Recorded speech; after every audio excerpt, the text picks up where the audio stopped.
我在国家博物馆的秦汉展厅里发现了黑神话钟馗中所出现过的文物原型。在2026年初的黑神话钟馗之胡闹厨房视频里，第3分47秒出现了一件东西，它的文物原型就是现实中的虎钮春鱼。经对比后发现，这两者是一模一样的。在中国的各个博物馆中，虎钮春鱼不止一件。今天我们来中国国家博物馆古代中国的秦汉展厅，除了看这件目标文物之外，还要精选出秦汉厅中比较有代表性的24件重器，一件件通通看过来。大家好，我是徐工，今天又是穿明制汉服，也就是汉民族服饰，逛博物馆的一天。同行人是汉服同袍瓶子，也是一个博物馆爱好者。现在我们的旅途正式开始。首先看游戏中出现过的那件虎钮青铜春鱼，这是战国时期的青铜打击乐器。具体的应用方法则是在战场上以此物和鼓配合敲击来指挥士兵进退。因为它是巴文化的器具，所以在川渝乡等地也出土过好几件同款文物。将来我们再去川渝看博物馆的时候，大概率还会与它重逢。看完这个，我们从头开始看其他的重器。先看著名的秦兵马俑，国博这边只有2人1马。对于整个兵马俑坑来说，国博拿走的不过是9牛1毛，而且这两个兵俑的级别不高，一个戴的是单板冠，级别是低级军吏，另一个有衣无甲，头上只有偏髻，这个没级别，就是个县阵营的小兵。这些保存了1000年的兵马俑都是用黄土和白石英砂等原料从下往上一步步做出造型，然后送进窑内烧制，最终彩绘成型的。只是在出土之后，彩绘大部分都挥发掉了，就变成了如今的模样。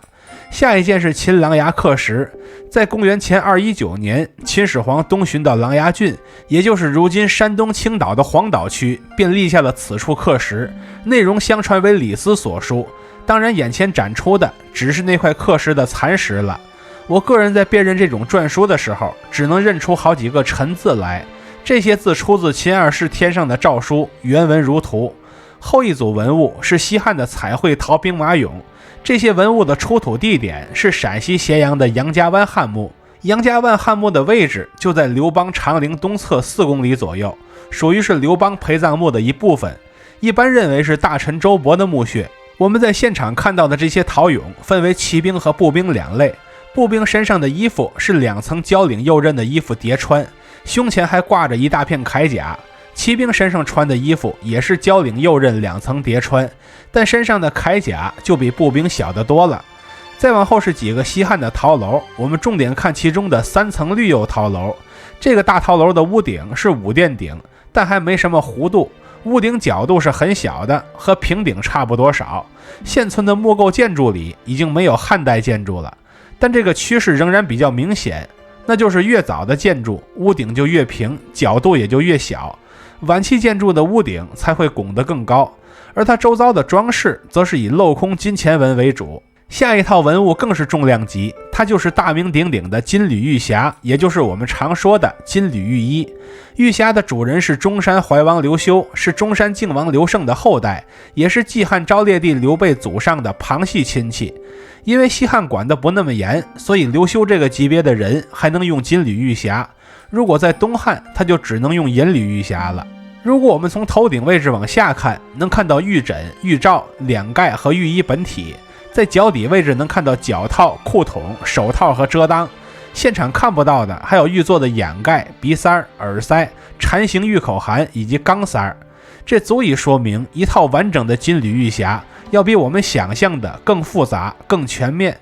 然后是西汉鎏金青铜尊，器身两侧的滴漏是熟悉的扑手衔环，头部则是一个滴漏环，配上3个飞鸟形装饰。它是汉代的盛酒器，饮宴时要先把酒倒进这种樽里，然后再用勺往耳杯里转移，然后再喝，作用和现在的醒酒器有点接近。下一件文物更是重量级，它就是著名的错金银云纹青铜锡尊，也是陕西出土的西汉文物。这足以说明古代的关中一带是产犀牛的，因为工匠在现实中能经常见到真正的犀牛，才能做出这么惟妙惟肖的工艺品犀牛。它也是一个尊，仔细看它后背上有个盖子，肚子里边是空的，正好就用来放酒。犀牛的眼珠是用黑色料珠制作的，身上那璀璨的花纹则是用错金银工艺打造而成，也就是以青铜为基底，将金银薄片或细丝严丝合缝地镶嵌或涂画在青铜器上，并使其形成各种图案。工艺在文物中很常见，但能精美到这个水平的错金银文物可就不多见了。然后是错金银鸟篆纹青铜壶，它也用了错金银工艺，侧面也用了铺手衔环，但上面这些金灿灿的东西则是鸟篆纹。我们在文字博物馆视频中提到过，这是青铜器铭文中的一种装饰性字体。这件器物上的鸟篆纹大意则是说饮酒有利于身体健康，能让人血气充裕，长寿少病。可能古人喝酒之后晕晕乎乎上头了，开心了，就觉得自己很健康了。后一件是东汉陶车，这是仿照妇女出行时坐的车所制作出的陶车，就是比例有点失调，这里指的是后面的车棚略小了点，有点蛐蛐过箩的感觉。然后又是一件重量级文物，彩绘燕鱼青铜钢灯，它的主体部分是一只回头衔鱼的大雁，鱼的下边则是一个灯罩，它与上边的鱼以及大雁的头颈部分还有下半部分的大雁背部都是彼此连通的，这可以将烟气引导进灯腹内，当更多的烟尘挂在内壁上，灯外就相对干净了。而外侧大雁的羽毛和头部则是单独用各色颜料所描绘出来的。下面是一件比较朴素的文物，龙纹空心砖，上边的花纹是龙纹，但不是一般的龙纹，而是两条首尾相衔交织成3个圆形的龙纹。这是秦代的文物，龙与水是强相关的，秦代在武德中对应的正是水德，比如秦军的衣服也是以代表水德的黑色为主。然后是一件内蒙古出土的青铜漏壶，这个很好理解，就是让它往外滴水，水位会在固定的时间下降到固定的刻度上，从而确定时间。它的年代是西汉和平2年，这信息就来源于正面的铭文：千张铜漏一，重萨2斤，和平2年4月造。下一件是东汉石天鹿，是从河南洛阳出土的文物，现场展牌只说天鹿是一种瑞兽，通常和辟邪组 CP。然后我仔细一查，发现天鹿就是貔貅，造型是头上长独角，背上有双翅，就是体型不太合理，因为貔貅光吃不拉，不应该体型这么苗条。它后脖子上刻着勾氏蒿具成奴座，这是说工匠就是蒿具村的成奴，这可是很早期的物乐功名，以考其成了。然后我们看东汉时期的彩绘17马人，骑在马上的人是一个采购归来的童仆，这个人头戴平金泽，身穿短衣，表情嬉皮笑脸，手里拎着酒和鱼，想来是出门采购买到了心仪的东西，所以就有了这样欢欣的表情。你明知他是石雕，但看到他这个神态之后，便自然而然的觉得那个真人像是站在了你面前一般。后一件看似不起眼，实则是重量级，这就是东汉西平石经残石。因为古人抄录儒家经典的时候，抄来抄去错误很多，所以汉灵帝命令蔡邕等人写出一个标准版供大家参考。幸好当时没有互联网，不然肯定有人拿着争议版本去抬杠。如今这杠不太好抬了，因为它只剩碎片残石，没多少字留存了。下面还是一件重量级文物，那就是出土于四川成都的击鼓说唱陶俑。他是一个抱着一面鼓且表情诙谐的说唱者，描绘的就是秦汉时期的排忧。我们很早就知道这件文物了，并且在多年以前我们就把它改造成表情包了。然后是西汉的吊人青铜矛，这是在云南出土的滇人所用的矛，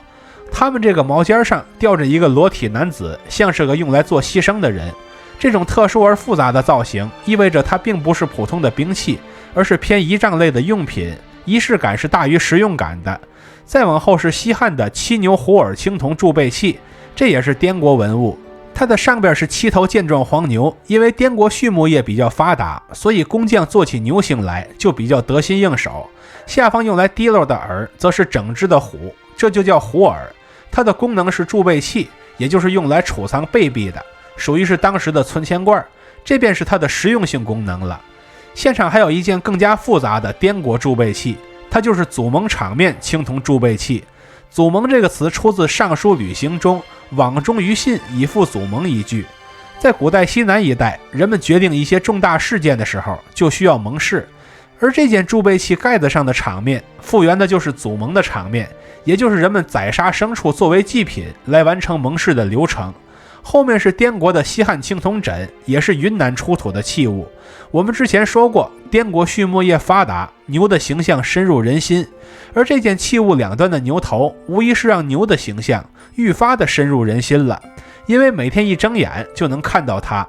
下面是几件铜鼓，我们先看广西出土的羽冠五人纹青铜鼓，它是西南居民的重器，只有拥有财富和权力的人才会拥有这样的物品。时至如今，西南一带的居民仍在使用此类物品。我之前和一个贵州朋友在贵州逛村落的时候，就见到有人敲这种铜鼓，现在它只用来充当打击乐器了。而另一件同款的重要文物，则是五铢钱纹青铜鼓，也是广西出土的汉代文物。它周遭的花纹中有好多都是一枚一枚五铢钱的形状，所以叫做五铢钱纹。其实这个纹路并不算很显眼，真正显眼的是上边的青蛙，那也是花纹装饰的一部分。最后我们来看四川峨眉山出土的东汉石天堂。我在都江堰见过类似的文物，这类的东汉石刻文物都是对水田现场的复刻。然后我特意查了查资料，发现峨眉山竟然也在都江堰灌区的辐射范围之内。那么这片有莲蓬、田螺和鱼鳖的水田，自然也是在都江堰的支援之下生长起来的。至此，我们就逛完了国家博物馆的秦汉展厅，也看完了这边的24件重器。毕竟这边的宝藏很多，挨个看完不太现实，只能这么挑着看。其实秦汉时期的很多元素，迄今仍然在影响着我们。刚才提到的青铜鼓算一个，而秦汉风的汉服在这2年也是很火的。当时瓶子计划买一件汉曲剧，后来也确实买了，观感还是挺好的。我计划买一件东汉朝服，后来感觉能用的场合不多，最后也改成汉曲剧了，它适配的场合会更多一些。如果将来有机会，我计划穿上这身衣服，把东汉和西汉的地陵走个遍，再走一走河西走廊，逛一逛那被黄沙掩埋的古道，追溯两汉的遥远往事。如今回头看去，穿着汉服重走昔日的仿古之路，这样的旅途还是有点值得期待的。看到这里的朋友，欢迎点赞、收藏、加关注，和徐工一起读场，一起旅行。